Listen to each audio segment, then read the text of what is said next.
España no descubrió América porque España no existía en 1492. Era un conjunto de reinos. ¿Cuántas veces lo has escuchado?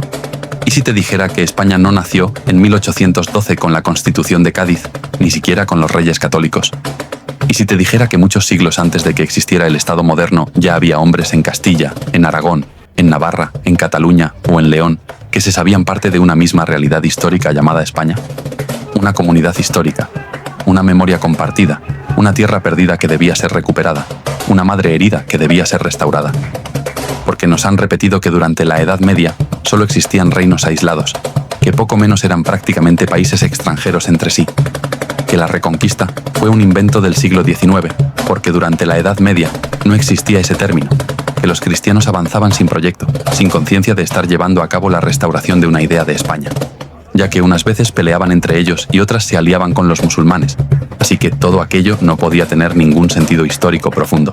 Pero cuando uno se acerca a las crónicas, a los documentos, a las leyes, a las palabras que ellos mismos usaban, la imagen cambia por completo.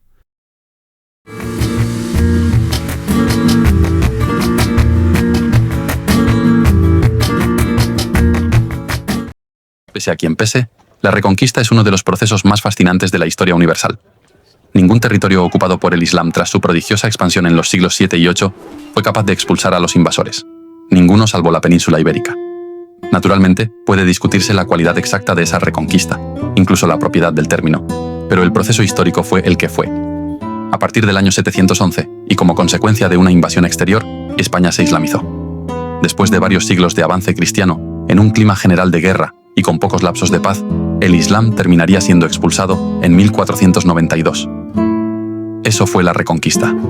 Respecto a los que niegan la existencia de la Reconquista en base a su duración, esa duración lo que explica es su enorme legado, pues se considera el episodio que más ha contribuido a singularizar España, como señaló Pierre Vilar, un autor marxista y francés. La propia lentitud de la Reconquista señala toda su importancia. Una rápida expulsión de los infieles hubiera cambiado la suerte de España, pero no hubiera modelado su estructura, impregnado las costumbres y el espíritu, como pudo hacerlo una cruzada de varios siglos. Pero la presión de las necesidades hizo en todas partes de la Reconquista una empresa de colonización permanente, a la vez que una guerra santa. La sociedad medieval española se fundó sobre esa necesidad de expansión y sobre ese impulso de fe, porque los españoles medievales podían estar divididos en reinos, podían pelear entre ellos, por una herencia, por una frontera o por una corona. Pero por debajo de todas esas disputas latía una idea más grande.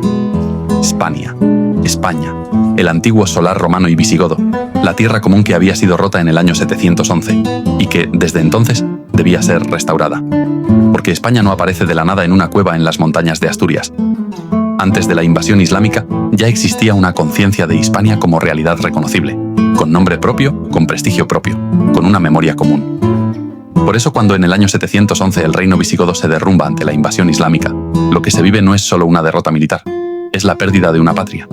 Y lo más impresionante es que el primer gran lamento por esa pérdida no nace en la corte de un rey cristiano del norte, ni en una crónica escrita siglos después. Nace entre los propios cristianos sometidos al poder musulmán. La crónica mozárabe del año 754, escrita apenas unas décadas después de la invasión, llora por la infelicem Spaniam, por la ruina de Hispania como consecuencia de la devastación a la que la habían sometido los musulmanes, por aquella España que en otro tiempo había sido deliciosa y que ahora aparecía miserable, humillada, deshecha. Esto es fundamental, porque demuestra que la idea de España no fue inventada siglos después por los reyes de Asturias, ni por Castilla, ni por los reyes católicos, ni por los liberales del siglo XIX. La conciencia de una España perdida estaba viva en la mente de quienes habían visto caer Toledo, en quienes vivían bajo dominio islámico, en quienes recordaban que aquello no era un simple cambio de dinastía, sino una ruptura del orden histórico. No emplearon el término reconquista, sino restauratio, restauración, que es aún más potente puesto que reconquistar se refiere más a un aspecto militar, mientras que restaurar va mucho más allá. Frente a la idea de que la España medieval era un mosaico de reinos, las fuentes demuestran que existía un inmenso sentimiento de comunidad. Así, gracias a historiadores como San Isidoro de Sevilla, que siglos antes en el prólogo de su obra Historia de los Godos, escribe el texto que marcaría a fuego la mentalidad medieval, el de Laude Hispaniae, el elogio de España. O sacra semper que Felix mater Hispania. Oh sagrada y siempre feliz Madre España. Al llamarla Madre, establece que todos los habitantes de la península comparten una solidaridad en el honor y en el prestigio colectivo por el mero hecho de ser sus hijos. Y este orgullo se convertirá en una ideología de Estado, De este modo, desde el siglo VIII, tras la invasión musulmana, surge en todos los reinos una literatura unánime que llora la pérdida de España, la lamentatio, y exalta sus virtudes pasadas, laudes Hispaniae, lamentación y elogio de España. Para los medievales, España no era una mera denominación geográfica, sino el ámbito de una vida colectiva con un destino común. El impacto de esta tradición literaria fue tan abrumador que las fuentes demuestran cómo historiadores de todos los reinos peninsulares adaptaron, copiaron y multiplicaron estos elogios. Ahí empieza la gran idea medieval hispánica, la restauración. No se trataba solo de conquistar tierras. No se trataba únicamente de ganar botín, ampliar dominios o fundar nuevos reinos al azar. Eso también existió, claro. Hubo ambición, hubo pactos, hubo guerras civiles, hubo alianzas tácticas, hubo intereses feudales y hubo contradicciones, como en cualquier proceso histórico real. Pero por debajo de todo eso se fue formando una creencia poderosa. Los reyes cristianos del norte no eran simples caudillos, eran los herederos de una legitimidad rota. No inventaban España, sino que intentaban restaurarla. Y aquí aparece el llamado mito neogótico. Recordemos, abril del año 711, Tarik, al frente de 7.000 hombres, desembarcaba en Gibraltar, que se llama así precisamente por aquel moro, Jabal Tarik, montaña de Tarik, y se presentaba a orillas del Guadalete, en lo que hoy es el puerto de Santa María. Allí tendría lugar la batalla decisiva. En el Guadalete se consumó la traición. Rodrigo, que en ese momento se hallaba en el norte, probablemente en Pamplona, corrió hacia el sur tratando de organizar un ejército a toda velocidad. Pese a todo, no le faltaron apoyos. Aparentemente, todos los visigodos hicieron causa común, abandonaron sus querellas y se unieron frente a la amenaza extranjera. Rodrigo llegó al campo de batalla con 40.000 hombres, según las crónicas, frente a los 12.000 bereberes que había llegado a reunir el ejército invasor. Pero cuando comenzó el combate, los partidarios de Bitiza abandonaron las filas cristianas. Se retiraron del campo de batalla y dejaron a Rodrigo con los flancos descubiertos y en inferioridad ante los moros. Dicen que el combate fue duro, pero las huestes de Rodrigo no podían ofrecer más que su disposición a morir. La caballería ligera de los bereberes hacía estragos en el contingente visigodo, rodeado y sin capacidad de maniobra. El séquito de caballeros de Rodrigo, así como sus espatarios, su guardia de cor, sucumbieron casi por entero. El caballo de Rodrigo fue encontrado días después cubierto de flechas río abajo. De Rodrigo nunca apareció su cuerpo. Según cuenta la tradición, siglos más tarde se halló en Viseu una tumba con la inscripción «Aquí yace Roderico, rey de los godos». Los escasos supervivientes huyeron al norte, buscando un refugio seguro. Entre esos supervivientes sitúan las crónicas a un espatario de origen noble, posiblemente familiar de don Rodrigo, llamado Pelayo. La mayoría se dirigirá hacia Narbona, en Francia. Pelayo tomará otro camino, hacia el norte, a Asturias. Según la tradición, en el año 718 en algún lugar de Asturias, probablemente en la campa de Cangas de Onís, Pelayo es alzado sobre el pavés y elegido príncipe, caudillo, líder o rey de los asturianos. Entre los rebeldes hay de todo, desde viejos guerreros vencidos que buscan revancha hasta clanes astures que no quieren pagar impuestos. Munuza, el gobernador musulmán, ha puesto precio a la cabeza de Pelayo. Desde Córdoba envían a la región una fuerza al mando del general Alcama. Es el año 722. Los cristianos, encabezados por Pelayo, se refugian en una cueva llamada Covadonga, es decir, cueva dominica, cueva de Nuestra Señora. Se llama así porque es centro de un culto mariano. Muy probablemente era un lugar sagrado desde tiempo inmemorial. Los rebeldes son muy pocos, quizás unos cuantos centenares, tal vez menos. No hay solo guerreros, sino también mujeres y niños. Pero el terreno jugaba a favor de los cristianos. Mover a un ejército numeroso por el laberinto asturiano de valles y montes, en una época como el siglo VIII, era un calvario, y los rebeldes, por el contrario, conocían el terreno palmo a palmo. Los moros intentaron un acuerdo, enviaron a un obispo traidor, don Opas, para que convenciera a Pelayo de que debía entregarse y abandonar toda resistencia y que gozaría de muchos bienes y disfrutaría de la amistad de los caldeos. Pelayo respondió entonces: «Tenemos depositada nuestra esperanza en Cristo y en que mediante este pequeño montículo que puedes ver, sea reparada la salvación de España y el ejército del pueblo godo». Pero hay un detalle más, un símbolo, una señal. Cuenta la leyenda que antes de la batalla, mientras Pelayo observaba los movimientos enemigos en el monte Auseba, en el cielo se le apareció una brillante cruz de color rojo. Pelayo construyó a su imagen una cruz con 2 palos de roble, y ese fue su estandarte durante la batalla. Otra tradición explica cómo el rojo pendón de los godos había desaparecido en el Guadalete. Un ermitaño de vida ejemplar que habitaba la cueva de Santa María, la Covadonga, se acercó a Pelayo y le ofreció una tosca cruz de roble diciéndole: «He aquí la señal de la victoria». Pelayo besó la cruz y la enarboló con la diestra diciendo: Esta será desde hoy mi divisa y mi bandera. Y por divino mandato, comenzó la reconquista de España. La Cruz de la Victoria fue donada a la Catedral de Oviedo por Alfonso III el Magno y su esposa, la reina Jimena, tras recubrirla de oro y piedras preciosas en el año 908. Según habla la tradición, la cruz de madera se encuentra en el interior y de cada uno de sus brazos penden la letra alfa y omega, la primera y la última del alfabeto griego, que indican el principio y el fin de todo. Y en este caso, hacen referencia a la infinita existencia de Dios. También aparecen en el reverso de la cruz las inscripciones en latín: hoc signo tuetur, pius, hoc signo vincitur inimicus. Con este signo se defiende al piadoso, con este signo es vencido el enemigo.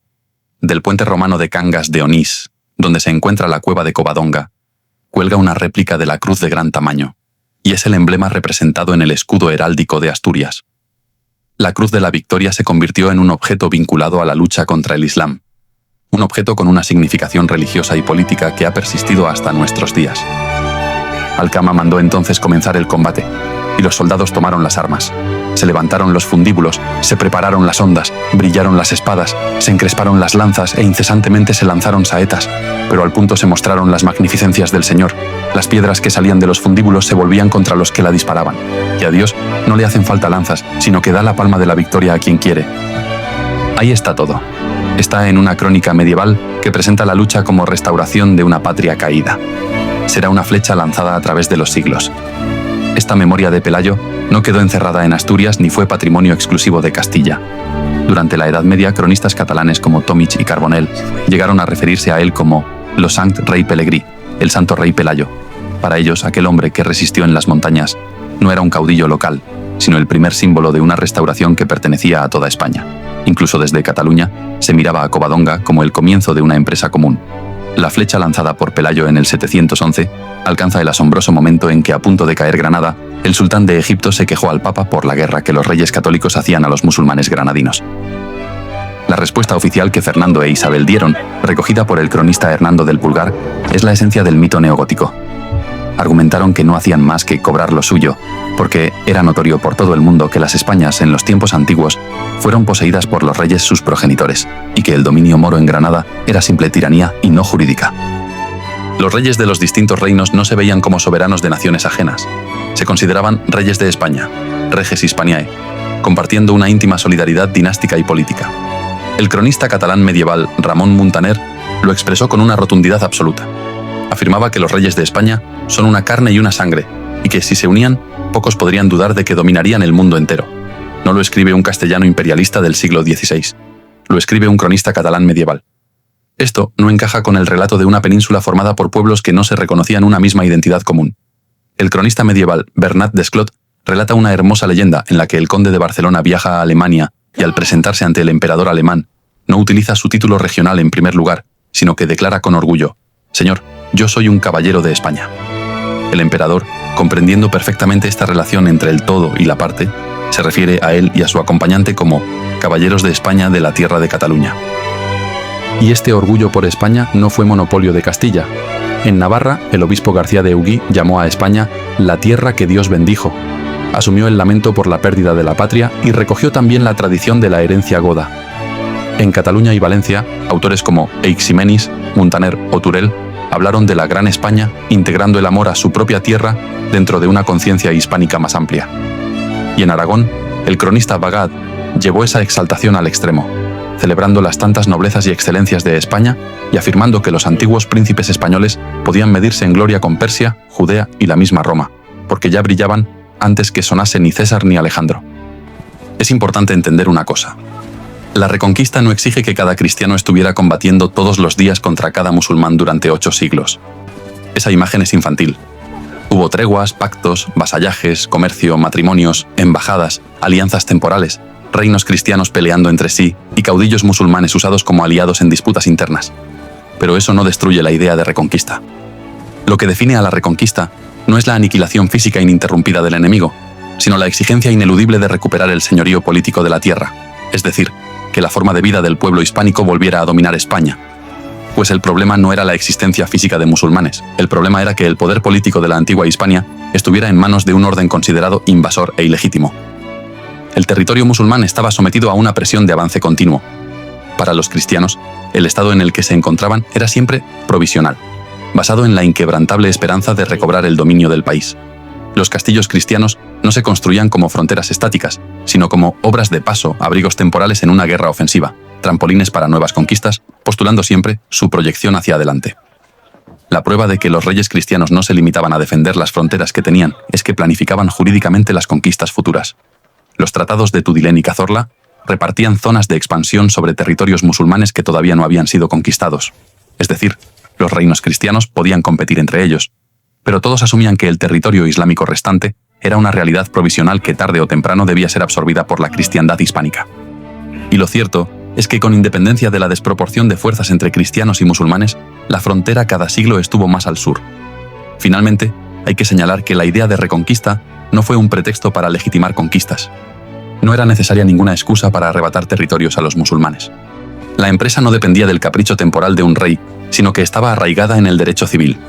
Los usatges de Barcelona, por ejemplo, impusieron no una simple carga militar genérica, sino una orden específica y extrema.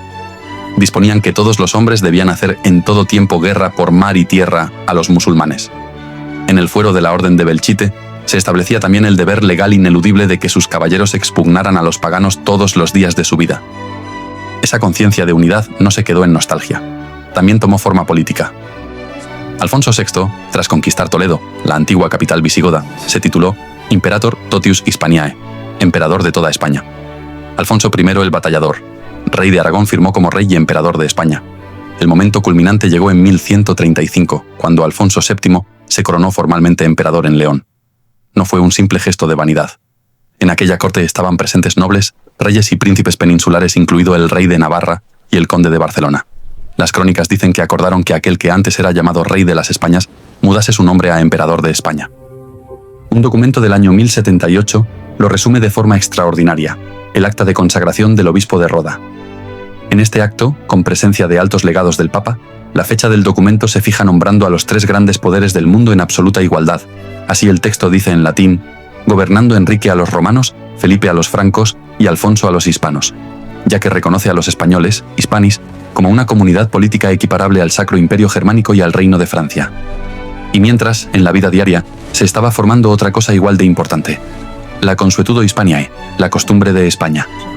Esto es decisivo porque demuestra que la unidad hispánica no era solo literatura ni nostalgia, era también una manera común de entender el derecho, el honor, la guerra y la legitimidad. Los documentos hablan constantemente de actuar a fuero y costumbre de España. Cuando embajadores de Navarra debatían con Castilla sobre cualquier asunto, no invocaban una rareza local, hablaban de lo que se hacía según costumbre de España. Y hay una historia que lo ilustra como pocas, la del conde Pedro Ansúrez. Ansúrez, castellano, custodiaba fortalezas en nombre del rey aragonés Alfonso el Batallador, pero cuando estalló la guerra entre Castilla y Aragón, se vio atrapado entre dos fidelidades: su lealtad natural a su reina castellana y su juramento de honor al rey aragonés. ¿Qué hizo? Devolvió los castillos a su señora natural, pero después cabalgó hasta el rey de Aragón, se presentó ante él y se entregó voluntariamente para ser castigado, incluso poniéndose una soga al cuello. Podía haber huido, podía haber dicho que la guerra lo justificaba todo, pero no lo hizo. Porque para un hombre de aquella España, el honor era una ley interior. El rey aragonés, admirado por aquella lealtad, lo perdonó. Y aquel acto terminó convertido en criterio jurídico. Lo recogió el Fuero Viejo de Castilla y lo asumió también la Gran Crónica Aragonesa, diciendo que en España, cuando acontece un caso semejante, se resuelve del mismo modo. No en Castilla, no en Aragón, en España. Dos reinos podían estar en guerra, pero ambos reconocían un mismo código superior de honor. Y ese código se había formado en una tierra donde la guerra no era un juego de nobles ni una aventura cortesana. En Francia o en Alemania, la guerra medieval podía presentarse muchas veces como torneo, prestigio, cruzada lejana, ideal caballeresco lleno de gestos refinados. En la península ibérica, en cambio, la guerra estaba en la puerta de casa. El guerrero hispano no tenía que viajar a Tierra Santa para encontrar frontera religiosa. La frontera pasaba por el camino donde pastaban sus ganados.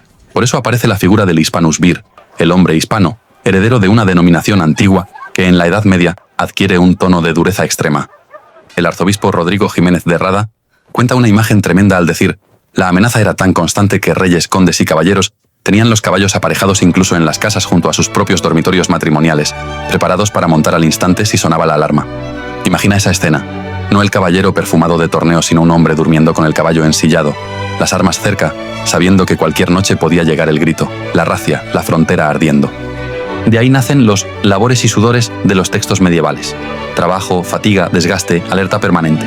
La vida del español medieval no se forjó en salones cortesanos, sino en una tensión de siglos. Y esa tensión produjo un tipo humano duro, desconfiado, orgulloso, individualista, capaz de resistir, de sufrir, de vivir con poco, capaz de convertir el honor en una segunda piel. Por eso Alfonso X, cuando recoge en su Historia de España la tradición de los elogios de España y habla de los españoles, los describe como ingeniosos, atrevidos, esforzados en la guerra, ligeros en el afán, leales al Señor, y culmina diciendo que España sobre todas es adelantada en grandeza y más que todas preciada por lealtad. La lealtad como rasgo supremo. No es casual. Una tierra de frontera necesitaba lealtad. Una sociedad en guerra casi permanente necesitaba vínculos fuertes. Un mundo dividido en reinos, linajes y señoríos necesitaba algo que recordase que, por encima de la disputa interna, había una pertenencia a algo mayor. Pero no solo lo sentían ellos, sino que toda Europa los veía como una unidad inseparable. El hispanista William Entwistle demostró que al repasar las obras de cualquier historiador europeo de más allá de los Pirineos durante la Edad Media, se observa un fenómeno único. Mientras que los cronistas españoles a veces se enredaban en sus querellas domésticas, los cronistas extranjeros siempre conservaban la referencia a una entidad más amplia, España, o si se quiere, las Españas. Para Europa, las disputas internas peninsulares eran vistas como asuntos de familia dentro de una misma casa. Los trovadores del sur de Francia, como Peire Vidal o Marcabru, cuando hacían poemas no cantaban a un rey aislado, sino que en sus versos saludaban conjuntamente a los 4 reyes de España, a los que veían como un colectivo indisoluble. La diplomacia del Vaticano se dirigía a ellos como un bloque. El Papa Gregorio VII mandaba sus bulas conjuntas dirigidas a omnes Hispaniae regis, a todos los reyes de España, sabiendo que pertenecían a una misma comunidad humana y política. En los concilios y universidades europeas ocurría algo parecido. En el concilio de Constanza, los asistentes se organizaban por naciones: la italiana, la gala, la germánica, la inglesa y la hispánica. Cuando los hombres de la península cruzaban las fronteras, sus diferencias internas quedaban subordinadas a un nombre superior: españoles. Los trovadores observaban con asombro la empresa militar ininterrumpida de la península frente al Islam, y exaltaban la solidaridad de todos los príncipes de España en esta lucha, y a la vez usaban como reproche el ejemplo de los reyes hispánicos, ya que, mientras muchos príncipes europeos se quedaban cómodamente en sus cortes, los reyes de España vivían en guerra constante contra el Islam. La península era vista como la frontera ardiente de la cristiandad occidental. Por otro lado, hay reconquista porque los hombres que la hicieron así lo creyeron. La historia de España entre los siglos VIII y XV no puede explicarse sin esa idea, pues no bastan las causas que se pueden aducir en cualquier conquista. De hecho, la expansión fue siempre hacia el sur, cuando la codicia se podía satisfacer también en otras direcciones. Solo cuando desapareció la frontera musulmana, Navarra se expandió al norte de los Pirineos, los portugueses se lanzaron al Atlántico, los aragoneses al Mediterráneo y los castellanos hacia América, cuyo descubrimiento significativamente se produjo el mismo año en que se terminó la Reconquista. Y esto es así hasta tal punto que si no tuviéramos ese concepto, lo tendríamos que inventar para dar cuenta de lo sucedido. De hecho, fueron historiadores extranjeros los que acuñaron ese concepto para explicar la historia de España entre los siglos VIII y XV. Y esa idea de ser una carne y una sangre no era solo un eslogan. Durante siglos las casas reinantes peninsulares se comportaron como una gran familia histórica. Menéndez Pidal habló de la solidaridad dinástica de los 5 reinos, una política constante de matrimonios, parentescos y herencias cruzadas que buscaba cerrar la división de la península. Era una forma de coser por sangre lo que las guerras y las herencias habían separado por fronteras, porque los reyes peninsulares no dejaban de emparentarse entre sí. Para ellos, la prioridad era mantener unida la estirpe hispánica, acercar las coronas para una futura confluencia. A medida que avanzaban los siglos, la idea de que un solo linaje acabara absorbiendo los distintos reinos generaba un inmenso orgullo. La esperanza en la confluencia final de las coronas era tan grande que impregnó la literatura profética de la época. Años antes de que la unión de Isabel y Fernando diera sus frutos definitivos, un poema barcelonés del año 1473 ya cantaba sobre el joven Fernando, identificándolo místicamente como aquel que se espera que sea monarca del mundo. Cuando el matrimonio y la unión de los reinos se consumaron, los intelectuales de la época lo celebraron como la fusión definitiva del poder. Y el poeta Fray Íñigo de Mendoza elevó una oración de gracias a Dios, proclamando el fin de la división histórica diciendo: «Soldaste las quebraduras de nuestros reinos de España». Por eso el matrimonio de Isabel de Castilla y Fernando de Aragón no cayó del cielo. Fue la culminación de siglos de matrimonios, pactos, herencias cruzadas, guerras internas y aspiraciones de unidad. Cuando aquellas 2 coronas se unieron, Europa comprendió inmediatamente lo que estaba ocurriendo. El rey de Francia, Luis XI, observó con temor el nacimiento de un bloque político capaz de alterar el equilibrio del continente. La unión de Castilla y Aragón transformaba el viejo sueño de restauración en una maquinaria de poder nueva. Y cuando la última ciudad musulmana cayó en 1492, Europa lo celebró como un triunfo propio, porque en una época marcada por el avance turco y por el recuerdo doloroso de Constantinopla, la expulsión del poder islámico del extremo occidental del continente parecía una victoria de toda la cristiandad, pero para España era algo más. Era el cierre de una herida abierta desde el año 711. Era la restauración de la tierra perdida y el comienzo de una nueva proyección universal. Y esa España caballeresca, forjada durante siglos en la frontera, endurecida por la guerra, alimentada por el honor, por los fueros, por la fe y por la memoria de una patria perdida, fue la que después cruzó el Atlántico. La que había aprendido a reconquistar una tierra palmo a palmo, estaba preparada para abrir caminos donde ningún europeo los había abierto. Por eso la reconquista no fue simplemente conquista. En la mentalidad medieval hispánica de Covadonga a Granada, la idea es la misma. Lo que empieza como resistencia se convierte en restauración. Lo que empieza con Pelayo en una cueva negándose a desaparecer, termina con Isabel y Fernando recibiendo las llaves de Granada. Y solo entonces, con el frente interior cerrado, la energía acumulada durante generaciones se proyectó hacia afuera. Canarias, América, el Mediterráneo, el Atlántico, el Pacífico y media Europa. La España que cruza los océanos no nace de la nada, en 1492. Nace de una escuela de siglos. Por eso la hispanidad no empieza realmente en América. América es la expansión universal de algo que se había forjado antes, durante siglos, en la península. Como señaló Julián Marías, hace muchos años que repito la evidencia de que España, tal vez un poco menos europea que otros países de Europa por su larga convivencia con los moros, es más europea que ningún otro. Porque, en efecto, los países europeos lo son porque ¿qué van a ser? No pueden ser otra cosa. Es su condición, simplemente. En el caso de España no es así. España es europea porque lo ha querido, porque se puso tenazmente a esa carta, cuando parecía inexistente, cuando la empresa de restablecer la España perdida no tenía ni la menor probabilidad de conseguirse. En toda Europa, la condición europea es natural. Permítase la inexacta expresión, ya que nada humano es natural, para subrayar que es dada, recibida, algo con que cada uno se encuentra. En España es resultado de una decisión, de una elección.